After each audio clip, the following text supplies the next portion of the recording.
The Dow and S&P 500 pulling back from all-time highs. The Dow snapping a 4-day winning streak. And joining us now is Drew Pettit, Citi US equity strategist. Drew, always good to see you. So Julie point out there, mixed day. Though, strategist quick to point out here, Drew, month to date, returns actually bucking, so far the month's traditionally, disappointing performance track record. What do you make of this market, where we are, where you think we're headed?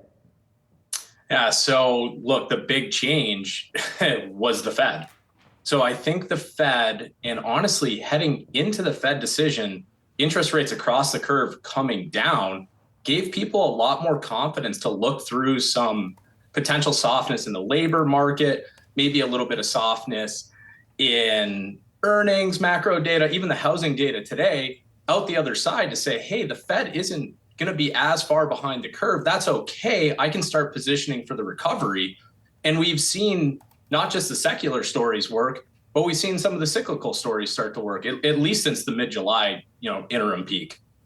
I feel like, Drew, we have the conversation at this time before every quarter about how earnings are going to look, and that there's a little bit maybe of talk, things have peaked maybe in terms of the juice that could be squeezed for earnings. How are you thinking about that? Actually, we don't think we've really hit that peak. When you start looking underneath the surface, you feel really good about secular trends. We get that. The growth stocks, they can probably survive any type of weakness. But when you start thinking about the cyclicals that are much more leveraged to the economy, when you look at their earnings, they already went through a recession. So economists talk about the world on a quarter over quarter basis, but when companies and we talk about stocks, we talk about it on a year over year basis.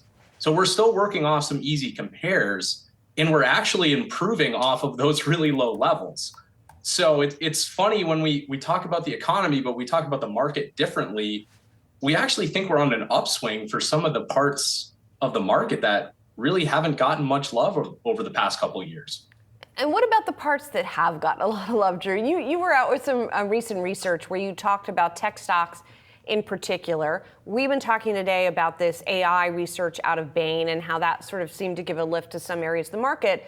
But again, coming back to this idea of where we are in the earnings cycle, for tech, you say, we're looking at slowing sales growth. How's that going to play out, and what effect is that going to have on these stocks? Yeah, so this is really interesting. Talk about a market of stocks and how all of their fundamentals have been very different. So the growth side of the market has had really strong growth. So it becomes the problem of, let's call it the law of large numbers. You're growing really fast. It's hard to keep that up forever. But when growth stocks see their sales decelerate, there's been points in the past where that has actually pressured their earnings. But what we're seeing a lot of, especially in certain themes, AI actually being one of them, the business models are a lot more mature that they can get more incremental earnings even out of lesser sales growth. So while we're not going to have runaway growth that maybe rips these stocks aggressively higher and drives massive growth outperformance, we think a lot of them can handle, some top line deceleration, but we want to be a little bit more picky within tech going forward. Let me ask you, Drew, I'm curious about the election. How many questions you're getting right now from clients about that? We've had some strategists come on the show, Drew, and say, you know what? If you're an investor, long-term investor, look through it. Is that your advice?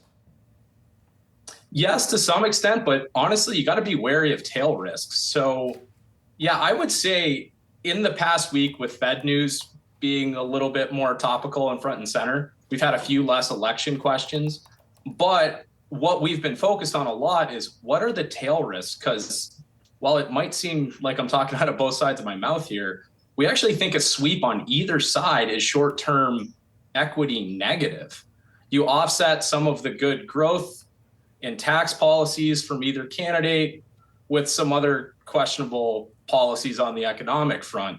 So we're talking about tail risks on both sides. We think investors should be aware of those. But again, back to you, it's like earnings, that's driving long-term market direction. Yeah, and as you say, it's sort of conventional wisdom that gridlock tends to be better for markets, right? Not sort of one party being dominant. Drew, I want to go back to something you said that, we talked about tech, maybe seeing some slowing growth. You mentioned that there were some overlooked areas of the market where you would be looking right now. Where are those areas? It's actually the cyclicals. And consumer, we've talked about consumer concern and consumer weakness for so long. But again, out the other side, we can actually see the consumer stocks and their earnings growth profiles recovering. Financials, another one, the rate setup getting a little bit better with the curve not as inverted. And then real estate, I think, has recovered really nicely. Those are our top 3 sector picks right now.